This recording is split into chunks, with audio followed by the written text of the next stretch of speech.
Benjamin. I am going to be doing today. I'm going to be playing against people live. From my basically from my groups. So I gotta share the video with them so they know I'm online, which is I still feel weird that I have to do that. If you subscribe and click the if on YouTube you subscribe and click the notification bell, you can just see once I'm live instead of me sharing it to my group every time. But I'm gonna share it anyways to my group. So you gotta give me a second. So okay, I'm not gonna share everywhere like I know because this is specifically like I said for my group. So I'm just gonna wait a little bit. Friend requests. All right, click that.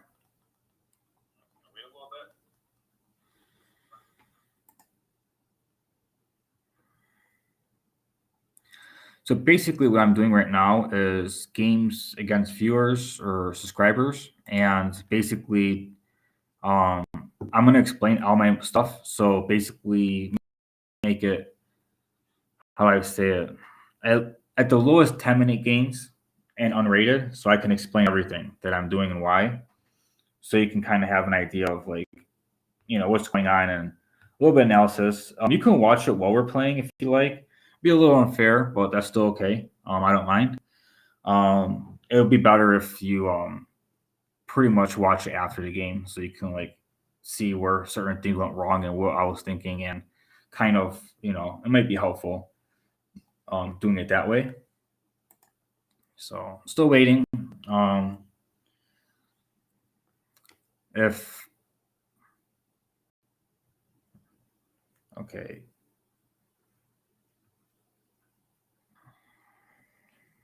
okay.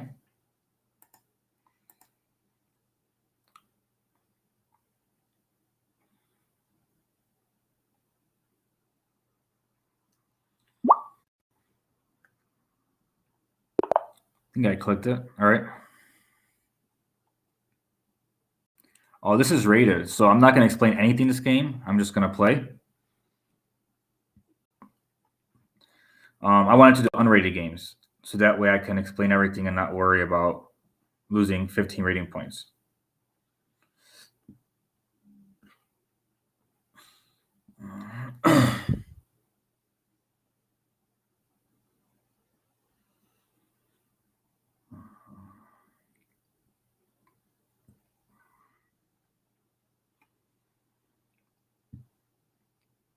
Okay, I'm assuming that I'll be challenged again, but unrated.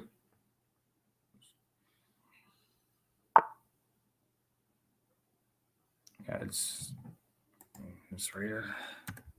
It's rated. You know what? I'm gonna explain stuff anyways. I'll just go ahead. You know, the friend request. Give me a second. This is the perk. I like to do this and attack the pawn here.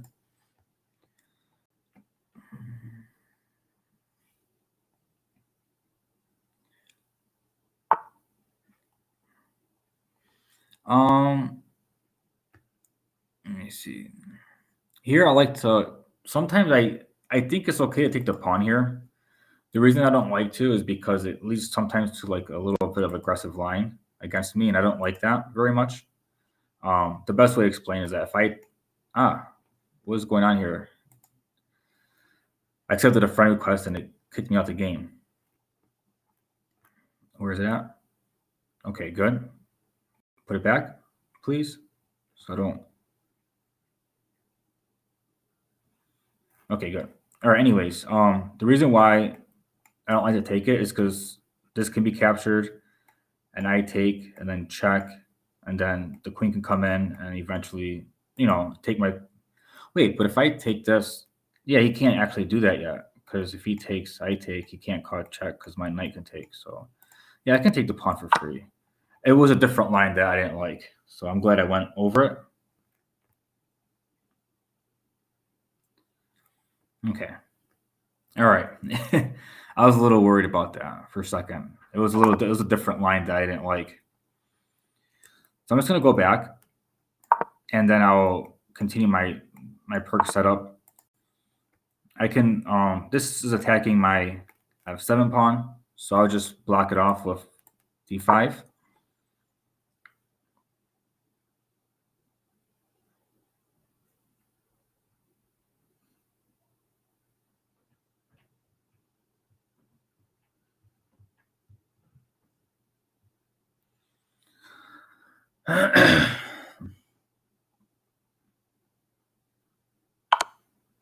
Okay. As a check, I can easily block, and then that'll make him lose a tempo because they're just moving the bishop around, and I'm getting my queen side pawns are going to be able to advance and attack the queen side. So it's actually pretty good for me. It gives me a little extra tempo, and which is good because I took the pawn and moved back, so it's kind of, it's kind of good for me. For my bishop, I might move here. I'm not entirely sure if that would be good. Yeah, I don't really like it too much. I might leave my bishop where it's at and eventually just move up and bring my bishop out this way. My knight can come here to attack his... I don't know if I want my pawn this way, or I don't know if I want to do g6 or e5 and then move my bishop in. I like the reason why I like e5 better is because my bishop can go in an aggressive square. But also I'm considering on advancing my queenside pawns, so I think g7 would be helpful in my advancing the queenside pawn. So I'm gonna go with my more of a long-term castle and queenside pawn movement is what I'm thinking. This would be easier for just an attack against the king, but I don't really have much stuff developed, and it's going to take time to really get my pieces in here. So I'd rather just, if I'm going to take my time, I might as well do it in a way that I'm going to move a game right now. So I'll let him know.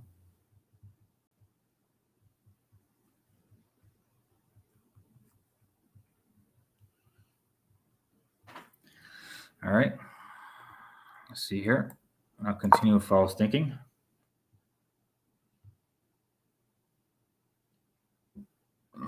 Excuse me. Yeah, there was someone who sent me a challenge when I first logged in. I thought it was you, but it's not. So he's going to have to wait until after this game.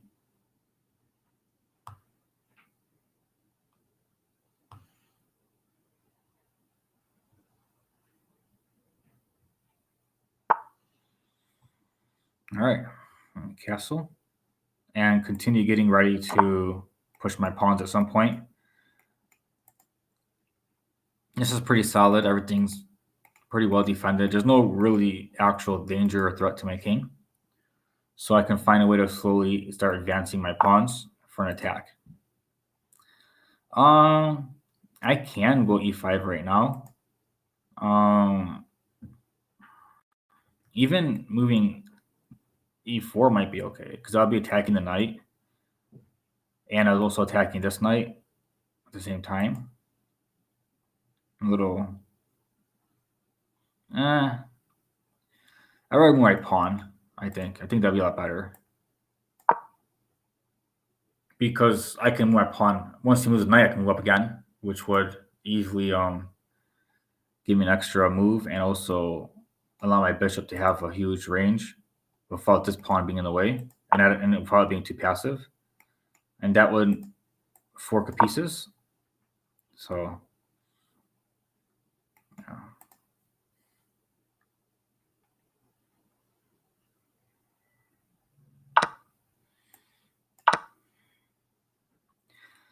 And because I'm up a piece, my goal would be to trade pieces as much as possible. And right now, I'm going to be getting a piece no matter what.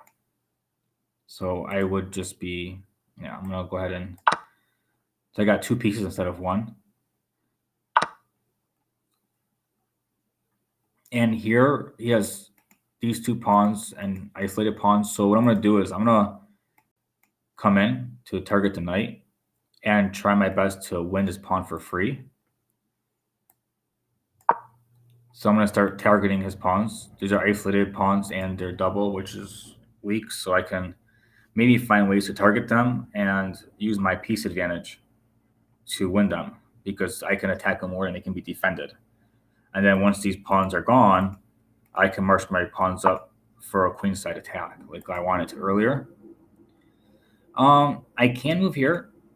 If he takes, I can double my pawns if I wanted, or I can simply take with the queen just to make it harder for him to develop his bishop. Yeah, I'm going to go ahead and do that. I'm going to take it with my queen if he takes, and if he doesn't take, I'm having this attacked. It'd be hard for him to defend properly. I mean, he can try, but I can also attack it, and then he can defend it. And then I can move my knight out the way so I can attack this, or I can even move it back to attack. So there's a lot of different things I can do to continue to apply pressure on these pawns and stuff right now. So, all right, I'm gonna go ahead and just take the pawn. Excuse me.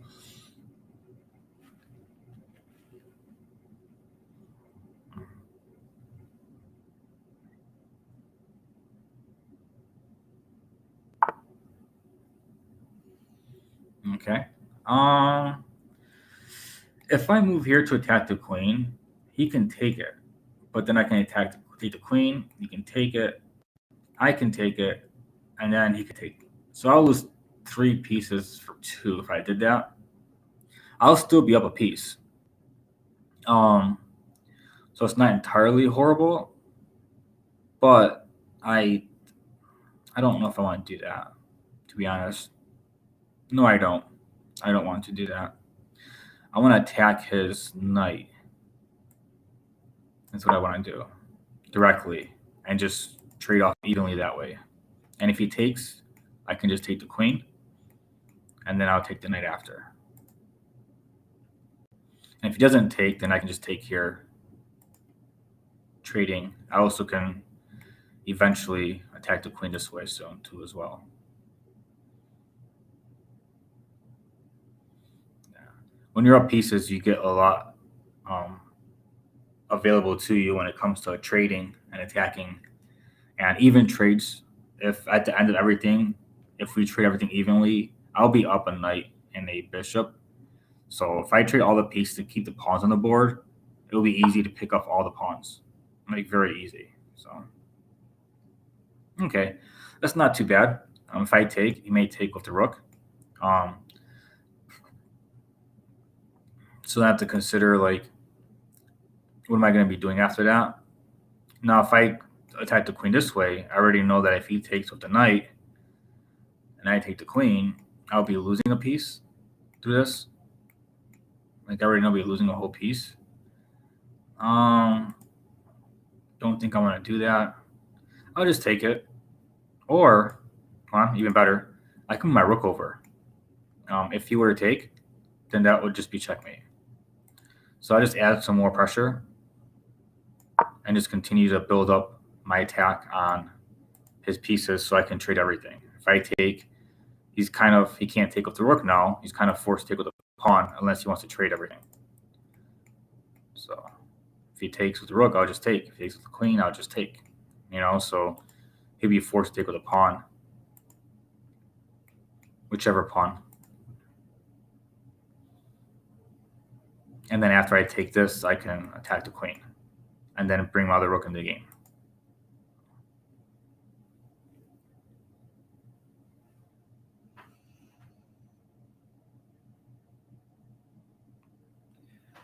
Let me see something here. Cool, can I play you? Yeah, I'm playing people. I'm sorry I didn't see the I'm watching my YouTube chat, not my Twitch chat. I am not able to watch both at the same time. So I'm sorry about that. But yeah, I don't mind playing people. Rather this game, if you want to send me a challenge, you can. It's perfectly fine. And I'll try my best to explain what I'm thinking and why I'm doing it. Just to give it's not a specific move great analysis like you would get from masters, but it's a very good general idea of type of thinking to help you. Like, so a lot of people get lost in the middle game after their opening, and then they're not sure what to do, and they just try to do tactics. So I try to buffer that a little bit because I'm learning. I've learned a little bit of middle game, a little bit of chess principles and stuff like that, and I'm trying to figure out the best way to go about things. And this is helpful for me and for people who haven't learned it yet. So it's helpful for everybody. So I'm very I definitely do like doing that. So now if I go here and attack the queen, and the queen is forced to move out the way, my rook can come in, and I'm not entirely sure if I can. That would be like if he takes, that'd be checkmate, but I can't force it, so it's not really that great because I can't force it. But this rook is in here as well, so like if I move my knight, I will be targeting his rook, and if his rook moves over, I can take it. So that's a tactic that just happened by itself. I know this was always here, and usually it can lead to tactics without really even trying, just because it's a long range and the board is open. We traded a lot of pawns, so it kind of, and I made sure that it was going to be active. Like when I moved my pawn here, I knew I could move it up one more. When I moved it to e5, I made sure I can move e4 immediately. That way, it doesn't block it off. So it's kind of happened by itself. That was unforced. So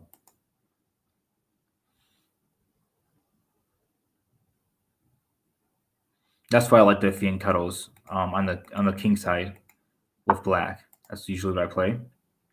Okay, so here if I take and he takes with the queen, I can take this rook over here, which would be good for me. I have two rooks for a queen, which is perfectly fine. But if I move, it can be a little yeah, I'm just going to trade them. That's perfectly fine. I can probably look for a different move that would be better for more of an advantage, but this is perfectly fine. So just go ahead and do that. He has no choice but to take it. That's forced. He has no other legal move.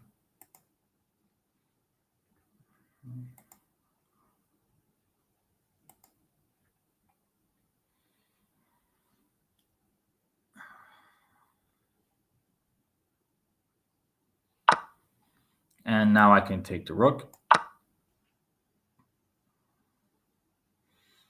And I can let bishop out the way at some point, very soon, and bring my rook into the game. Probably should move my knight back as well. But okay. This attack, it controls lots of squares. Nice. It's actually a good square for the bishop. I'm just going to retreat my bishop back to the g7 square. That way I have some range. This right here would give me more squares active, but I want to move my knight back. So I can move my bishop up maybe and possibly attack the queen if able. Probably not going to be able to do that because he can still try to push me back a little bit. But I have three minor pieces versus queen, and then I have a rook and then an extra rook. So I can actually make this move here, but he can also target my bishop, and if I take it, he can take my. No, he can't. It's defended by my rook, anyways. So yeah, I can do that.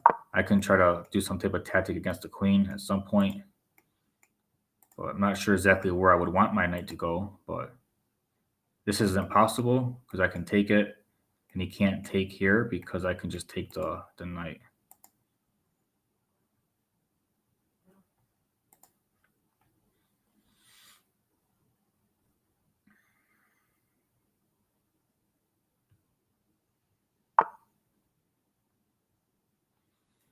Okay. I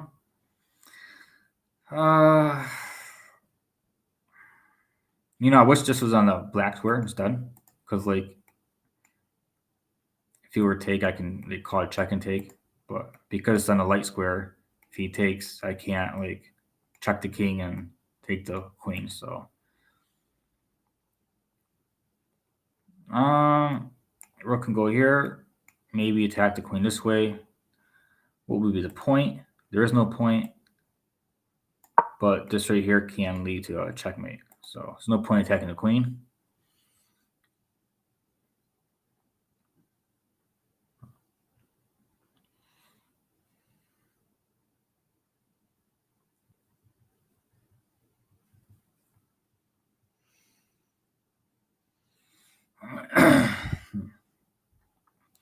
Yeah, after this game, I really don't want to play rated games because I've lost so many rating points against my viewers.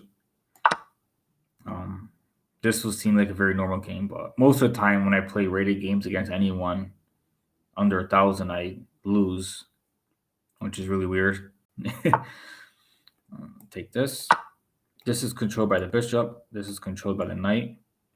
So this right here is looking like a more of a threat now. Because the king, even though he has no pawns here, the bishop and the knight are controlling the squares that the pawns will normally be at. So it's making it look a little bit more dangerous now. And even if he moves this pawn up, I can still move my bishop here and attack that square as well. Yeah, and my knight's defended. So all this is perfectly fine. My knight's still defended. Targeting these squares, targeting these squares, targeting this square. So this right here is now becoming a very real threat now.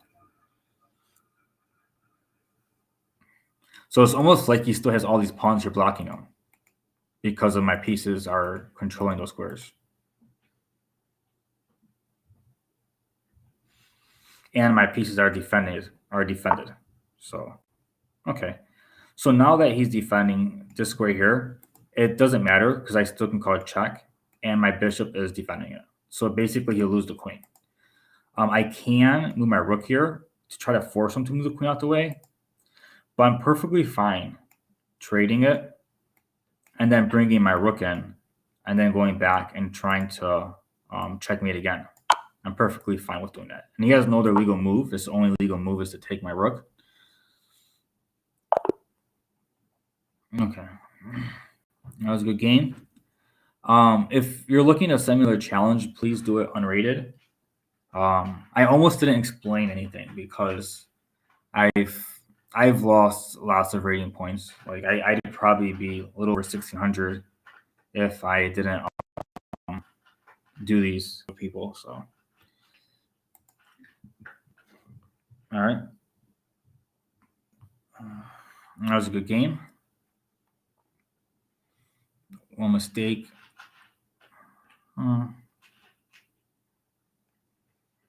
Perk defense, modern defense, scholar system. Yeah, I like the perk. That's like my favorite defense for black. If no one else, I'm just gonna play against a computer and just explain everything. So, or I can actually play a friend. I'm gonna see if he's still online. Play.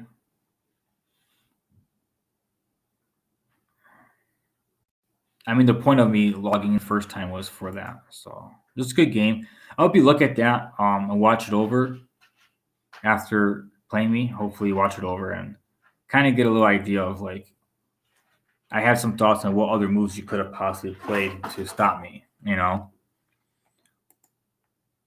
that would be an idea to try to look over. I forget his username. I know his name on the chat here. I asked them to put their name as their chess.com so where I can easily identify them because people have different names in their chess key names. So hold on a second.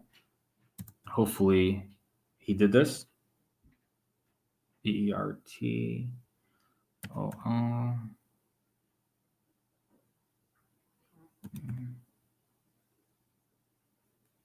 I think he did. Nice. Okay, so it'll be like a 10-minute, 5 seconds, and not rated.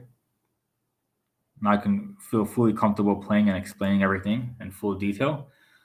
I did a very general one earlier just because it wasn't rated and I didn't want to lose over it. I mean, it was rated. I didn't want to lose over it. See if he's online.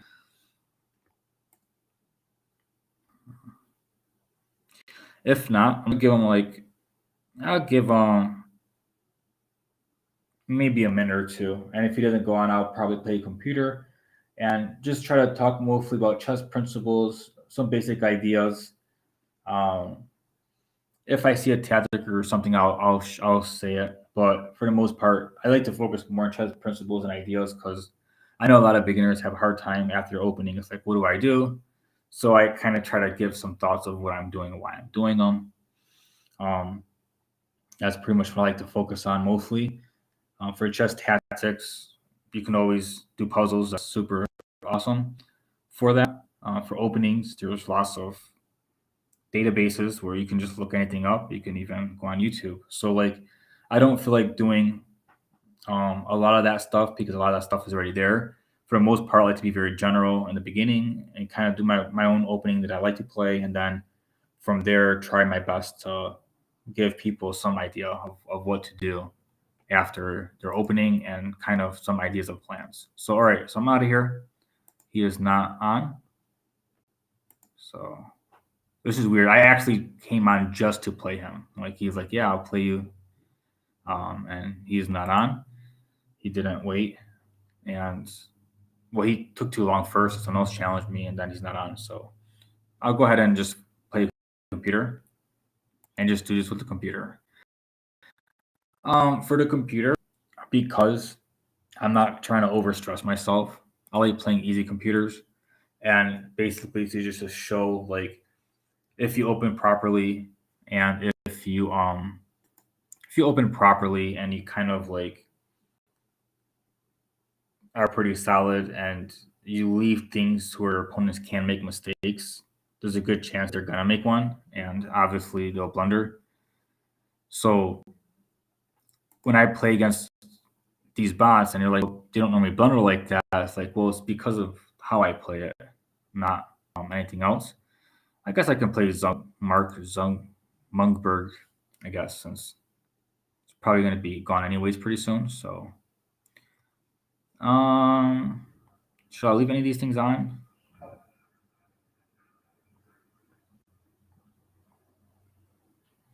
So let's do time period. Let's do a 1510. This don't take too long. All right, e4.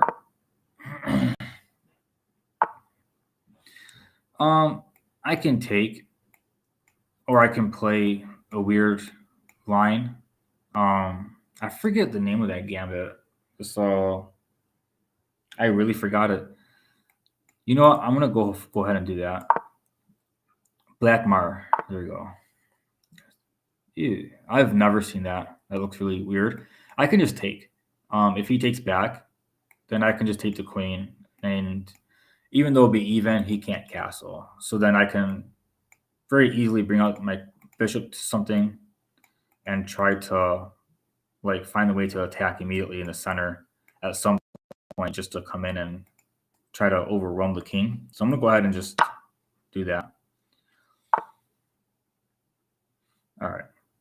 So I guess I didn't gambit. He gambited a pawn instead, which is perfectly fine. If I take, you can take back. This is really weird. I can just not take and let him capture just to take the queen and mess up his castling. So I have to decide if I want to be a pawn up or leave it. Yeah, because if he takes and I take, I'll no longer be a pawn up. I also can move knight c3, but then he can bring down the pawn to d4, force movement knight again. So I don't like that. That doesn't look very good. It's not an attractive move. I can try to develop a little bit. It'll make me waste a move, but his pawn structure will be messed up. He might have maybe a move there. I can just develop my knight and then come in to the target here, which he would have to block off somehow. Possibly that. And then My bishop can attack the square as well.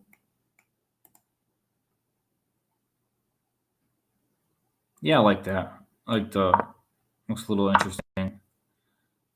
So take and fork his pieces. Fork here. I was expecting him to move the knight and then moving my bishop over, and then possibly trying to castle, bring my rook down. Like I was thinking that, you know, but I guess he just blundered immediately. It's a very common fork for newer players. Fall for it all the time. So, and I don't want you to think of things as like um as good or bad. I look at things as like newer player versus like experienced player because I've fallen for stuff like that all the time. So like I had to learn not to. And if you're newer and you fall for it, it doesn't mean you're a bad player. It just means that you have to learn not to. You know, we all have to learn that. We all do. It's not nothing to be ashamed of or feel like there's something wrong.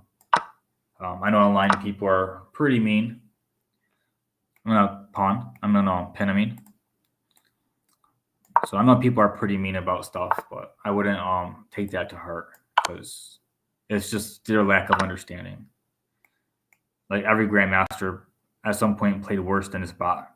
Like they had to learn. They played, you know. So knight to c3, centralize my knight, and now I'm gonna castle this way and bring my other rook in, and just kind of wreak havoc on exposed king. It's not bad. Continue attacking the pawn. And I just hide my king in the corner.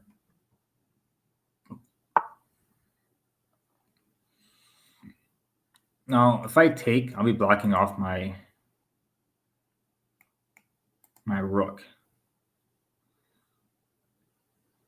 Don't know if I want to do that or not. And if I take, I can also move my rook over here and have all these squares where the king can't move. And if the bishop takes, that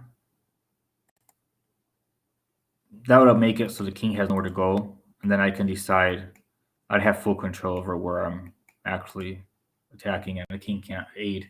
If the king can't aid, then this pawn storm with my king would be a lot more effective. And also prevent him from attacking this side. All I have to do is move a pawn up and keep it in light squares. Like if I take and he takes back and I move over and I just keep it in light squares, the bishop can't attack these pawns and advance these ones. And over here, I can just move my king and try to do something over here. So I think that's what I'll do. I'll just go ahead and trade.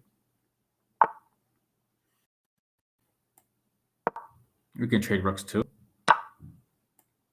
This might change things a little bit because now I can just attack the pawns from behind. And I have no worry about back rank mate. Normally, I wouldn't leave this undefended, but because there's nothing to attack it, there's no reason why it can't be undefended, you know? So I'm just going to go ahead and deal with that.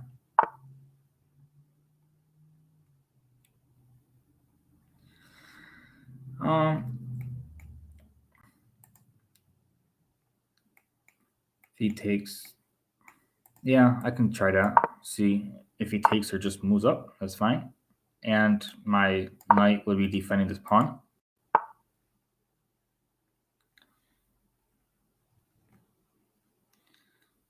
I'll be forcing the bishop to defend his pawn. And then I can easily start tracking up this way. So this is defended. He can't take it. I can leave it like this because if he moves down, I'll just take it. So I'll leave my rook here, watching just pawn. So I'm going to go ahead and...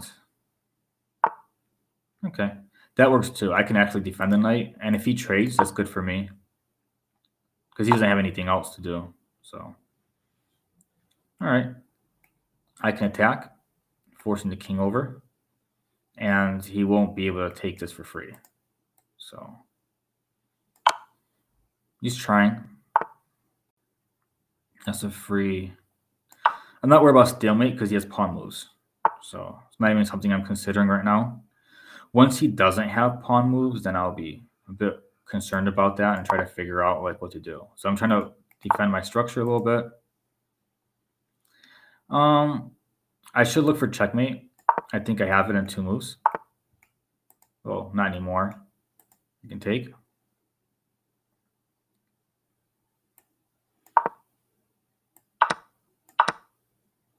Yeah, the king has no more moves. He can't move here. He can't move anywhere here because the rook. Can't move here because the pawn. I intentionally did that. He can't move forward because of my king. And he can't move right here. So that will be checkmate right here. Yeah, so you got to like, checkmates is mainly about removing your opponent's escape squares usually, and then putting them in check. Like, obviously, if he has escape squares, it won't be checkmate. He'd be running away. So you kind of have to work it in reverse mentally.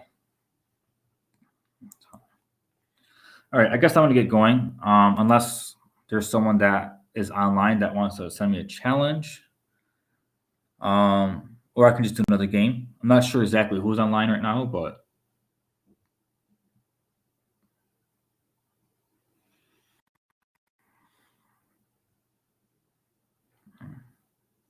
I can always do another game against the bot. Let me see which one. Let's do this one actually is very aggressive, so I like the aggressive one. So let's go ahead. This one actually can beat me because sometimes I'm like not paying too much attention and it's super aggressive. So let's go with my normal opening. Attack the center. I'm defending the center. Okay, so there's different options here. Personally, I like going for a Nackmason gambit, even though no one ever does this. And then if he takes a knight, I call it check, and then I call it check, and then he moves back, usually. Then they bring the rook over to attack the knight, and then have there's like all massive amounts of tactics involved after that. But you know what? I'm just gonna go for it. I like it. No one ever plays it. I learned it for no reason. Okay, here, if I were to play b4 and he takes it, and I were to play c3 and he moves back, it would literally be basically the Evans Gambit with me already castled, which is perfectly fine for me. I'm okay with that. If he moves back, okay, he did move back. If he moves back, now I have 2 pawns in danger. And if I were to block this and he were to take, and I were to move back and he were to go back, is no longer, he actually has an extra move that was a little off. Yeah, he'd be over here instead of here or here. So it's a little off. Let me see here. But would I be okay with that? I can move my bishop over, and that would prevent him from moving. But then he can move up, and because I don't have my pawn here, I can't like take and create more problems. So like that extra move matters a lot. I can also attack the knight, and if he moves over, defend the bishop. That would be super weird, but it keeps me from losing anything. So I'm gonna go ahead and do that. Takes.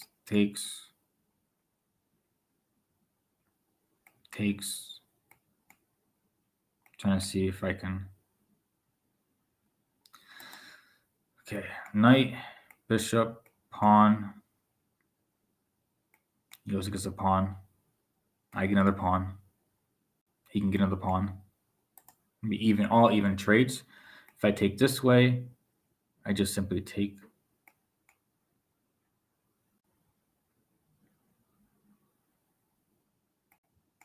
You can take that and also take this. So I can't really win anything here. And this will be bad because he'll just take and he'll be forking my pieces. Let's take this way because we're not castled yet, and I want to like open up the center a bit. Right now, I can just do that. He really can't block it off with a pawn easily because he already trades his pawn off. So I'm okay with this. I was looking to attack this pawn here, but it's not going to do much because he can just castle.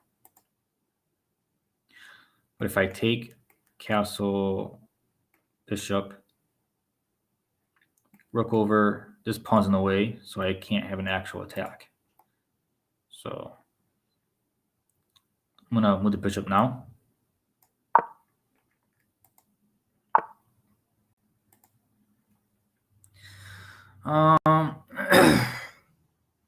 If I were to take this knight, he would take it back, and he'd be attacking my rook.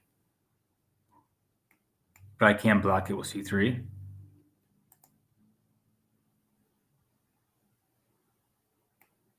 I also can move to one of these two squares, targeting this pawn. He can't castle yet, and if I move the pawn out to attack, he can castle because it's in the way.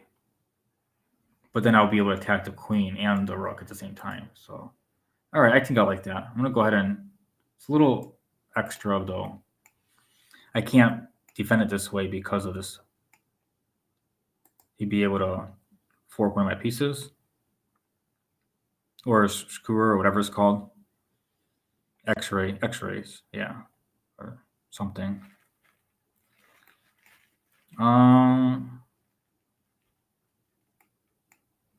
Yeah, this isn't good then because I can't defend it properly. And if I take, he takes.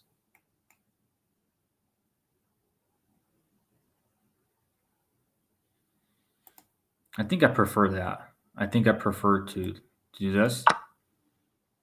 He's already going to have a hard time castling.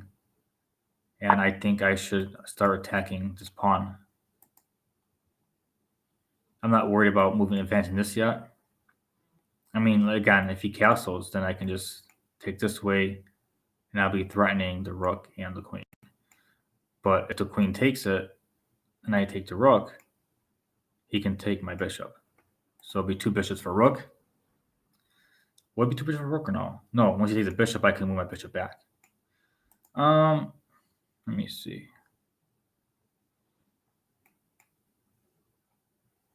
He can just take it though, and then his pawn will be defending the square, and he can castle.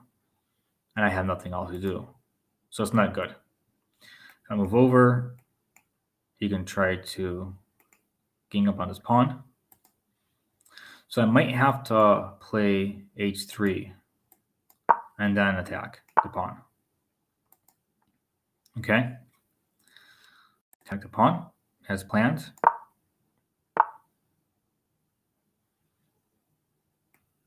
That would be a check.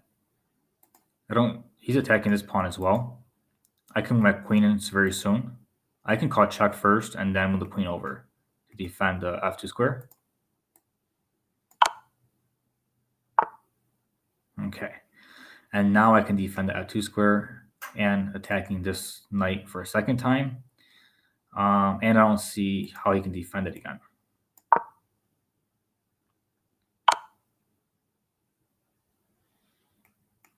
I can take it.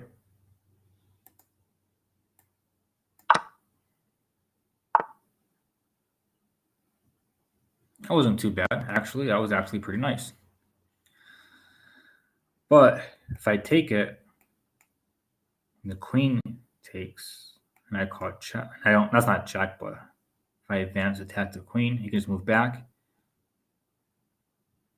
And there's nothing left. So I should move my rook back. And then move my queen out the way eventually. So that's fine.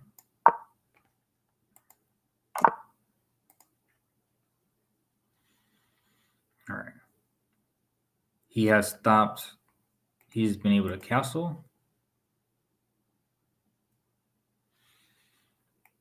Trying to see if I can muster up an attack somehow.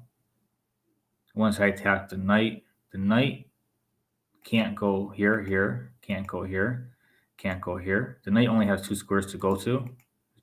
Is backwards. So if I attack the knight, he's forced to go backwards. And then I can bring my knight in and then find a way to utilize my pieces.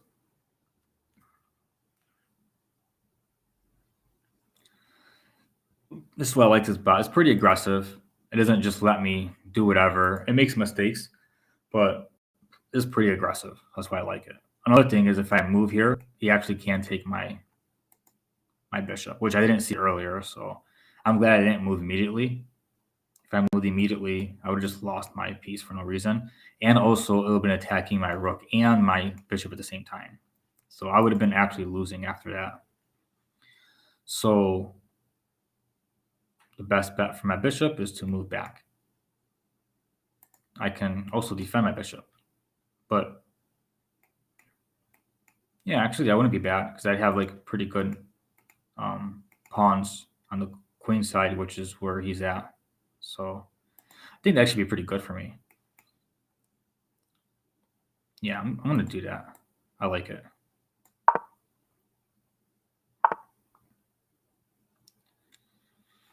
Okay, I'm just going to go ahead and continue my development.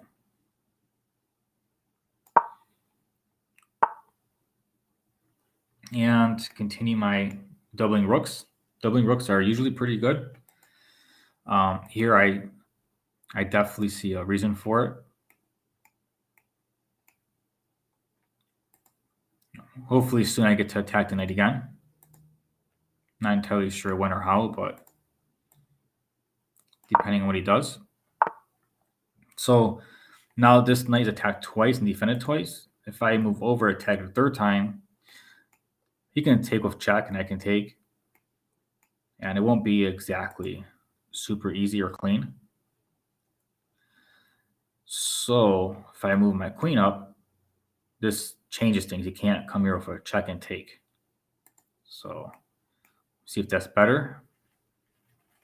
How would he defend? He can also just take the bishop. But then that would be a check. And that would be a pretty bad situation for him. So I like queen f4 better. I'll go ahead with that. Just pile up on the knight. After I take the knight, he can try to threaten checkmate. But I have checkmate myself. So it's perfectly fine.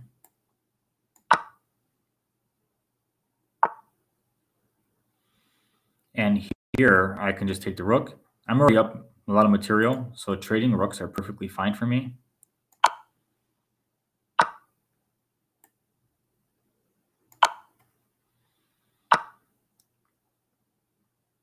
Okay, so this would be a pretty easy endgame. Should be a pretty easy endgame. So I'm going to go ahead and just develop towards the center and use my pawn masses to just attack. Okay. Like I said, the bot's usually pretty aggressive. I like it. That's why I like playing against them. It's a weaker, aggressive bot. So it doesn't just move whatever when it's losing. It actually like tries to target stuff. That's why I like the Maria bot. Now, if I move to e6, I'll be threatening the queen. And also, if he takes my queen, I can just take back, which would make it so much easier to win. That's the only downfall about this is that she would trade. It's aggressive, but the trading part is when she's down material is just making her lose. All right, I'm gonna go ahead and just okay. Just defending here. I'm gonna basically move my bishop around and just kind of just pick apart pawns.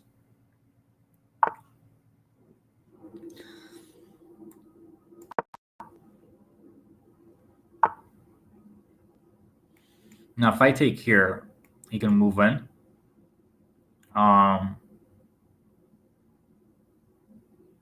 This is defended. This will be defended. And my bishop will have to just move out the way, which is fine.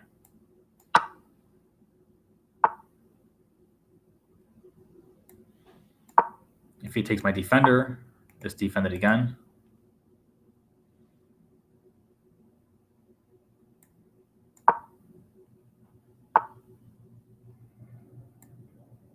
Let's just take. And here the king really has nowhere to go at all, period. So like, and it's defended by here. So if I can put him in check with my knight, that will be game. The only places that I can put him in check in with my knight would be here. This is taken by the bishop. And here, and here. These are the places, the only places I can call check from. And if I can call it check, it'll be checkmate. Because this is controlling these squares. This is controlling these squares. And this is controlling here. So all those squares around the king are controlled. So I need to put them in check. And basically, because I have three options, I have to walk my way backwards to figure out how can I do checkmate from here. I was accused of cheating more than once by people because I've learned how to maneuver my knight around. But basically, the way that would work is, let's see, to go here, here.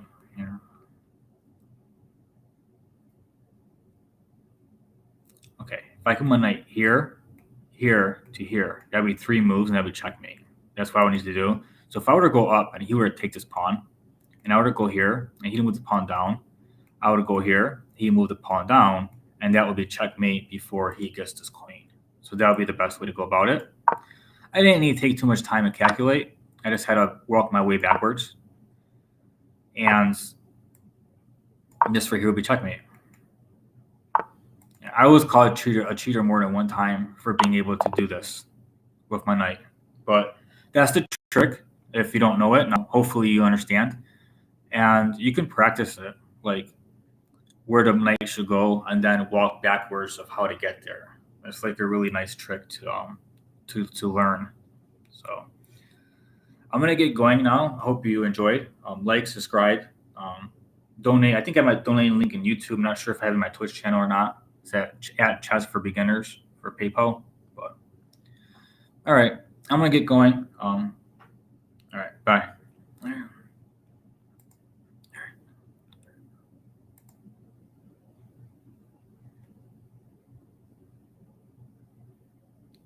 Oh, I didn't see a chat right here.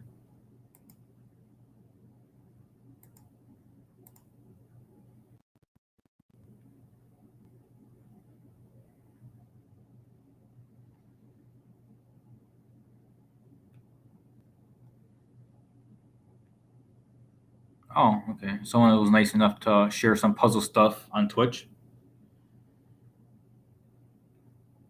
All right. Well, hopefully, let me see. I can actually think that would pop it up. Yeah.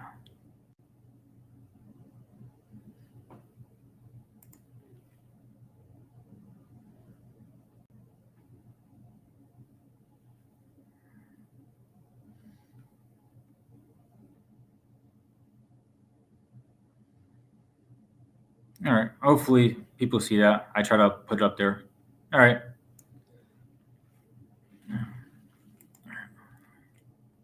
All right. Goodbye now.